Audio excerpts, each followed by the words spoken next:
Saudara sekalian, jumpa kembali dalam Renungan Harian GKI Kebonjati hari ini. Renungan hari ini bertemakan 100 dikurang 1 sama dengan 0. Bagian firman Tuhan yang menjadi dasar renungan kita bersumber dari Yeremia pasal 24 ayat 5 sampai dengan ayat yang ke-7, dengan pusat permenungannya diambil dari Yeremia pasal 24 ayat yang ke-6. Saya akan bacakan untuk kita semua. Dengarkanlah firman Tuhan. Maka aku akan mengarahkan mataku kepada mereka akan kebaikan mereka. Saudara sekalian, pada suatu hari ada seorang guru bijak yang sedang mengajar para muridnya di sebuah padepokan mengenai hikmat kehidupan.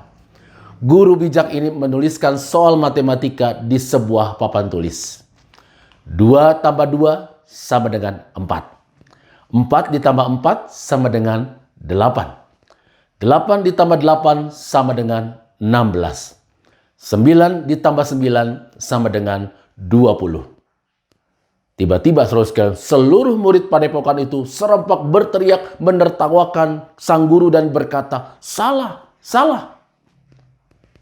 Setelah semuanya tenang, guru ini berkata, "Saya juga tahu bahwa itu salah. Saya hanya ingin kalian belajar sesuatu mengenai kehidupan dari apa yang saya lakukan hari ini. Benar, ada satu kesalahan yang saya buat di sini. Tetapi ada 3 jawaban yang benar. Mengapa tidak ada yang memuji saya dan hanya melihat satu kesalahan saja?"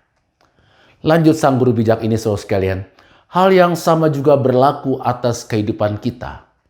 Orang lain melakukan 100 kali kebaikan kepada kita. Tetapi jika ada satu masalah saja yang membuat tidak berkenan di hati kita, maka kita akan langsung mengabaikan 100 kebaikan yang telah dilakukannya kepada kita. Semuanya kita lupakan.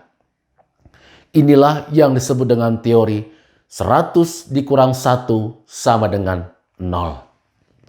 Saudara sekalian, ada peribahasa yang mengatakan panas setahun dihapus oleh hujan sehari. Yang artinya ialah segala kebaikan selama setahun dihapuskan oleh keburukan selama sehari. Yang sangat menyedihkan dalam hidup ini adalah ketika kita menjadi manusia yang sibuk melihat dan mencari-cari kesalahan orang lain dan merasa diri sendiri yang paling benar. Tidak jarang ada orang yang bersorak saat melihat orang lain melakukan kesalahan, sebab hal itu dapat dijadikan sebagai bahan tertawaan atau pembicaraan, apalagi kalau orang yang berbuat salah itu adalah orang yang tidak disenanginya. Melakukan kesalahan itu adalah manusiawi. Semua orang dapat jatuh kesalahan, termasuk saya dan saudara. Masalahnya adalah apa sikap kita terhadap kesalahan tersebut. Apakah kita cenderung melihat kesalahan orang lain lalu menghakiminya, mencemooh dan memperguncingkannya? Atau kita belajar dari kesalahan orang lain itu bagi kita untuk bercermin agar kita tidak jatuh dalam kesalahan yang sama di kemudian hari. Saudara sekalian, dalam Yeremia pasal 24 ayat yang ke-6 dikatakan bahwa Tuhan mengarahkan matanya kepada bangsa Israel, kepada kebaikan bangsa Israel. Karena Tuhan mengarahkan matanya kepada kebaikan bangsa Israel, maka Tuhan kemudian melakukan yang baik bagi bangsa Israel, yaitu memberikan pembebasan dari pembuangan, dan Tuhan memang melakukannya. Coba kita bayangkan saudara sekalian, jika mata Tuhan hanya tertuju kepada keburukan, kelemahan bangsa Israel, maka tidak akan ada peristiwa pembebasan bangsa Israel dari pembuangan. Tuhan tentu tahu bahwa bangsa Israel telah melakukan kesalahan.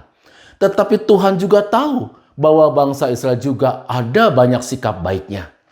Oleh karena itu Tuhan tidak melupakan mereka dan memulihkan keadaan mereka. Kembali terjadi relasi yang sangat baik antara Tuhan dengan umatnya. Umat berada dalam pemulihan. Bangsa Israel kembali menjadi komunitas yang dipulihkan oleh Tuhan. Tuhan juga lebih banyak memandang hal yang baik yang ada dalam diri kita, dalam diri saya dan saudara. Oleh sebab itu sampai hari ini Tuhan tetap menyertai dan memberkati kita, walaupun dalam hidup ini kita tidak selalu taat kepada Tuhan. Walaupun sebagai manusia kita lemah dan punya banyak keterbatasan, tetapi Tuhan tetap mengasihi kita. Cara pandang Tuhan kepada kita adalah 100 dikurang 1 sama dengan 100. Sering kasih Tuhan Yesus Kristus, bagaimana sikap kita sebagai seorang Kristen? Sebagai umat Allah kita harus belajar mengingat kebaikan orang lain. Jangan karena kesalahan yang dilakukan oleh orang lain kepada kita, maka kita mengabaikan atau melupakan semua kebaikan yang telah orang lain lakukan itu kepada kita. Ingatlah saudara sekalian bahwa setiap orang itu mempunyai kelemahan. Tidak ada seorang pun yang sempurna tanpa kelemahan dan kesalahan. Kita harus lebih banyak memikirkan dan mengingat kebaikan orang lain. Kurangilah memikirkan kekurangan orang lain, maka hidup kita juga akan menjadi lebih baik dan harmonis dengan sesama. Dalam kehidupan berkeluarga juga demikian. Jika kita selalu lebih banyak mengingat hal yang baik dari pasangan hidup kita, suami atau istri, saudara sekalian, orang tua kita, anak-anak kita, maka keharmonisan dan kebahagiaan akan memenuhi hidup pernikahan dan hidup keluarga kita. Demikian juga dalam pelayanan.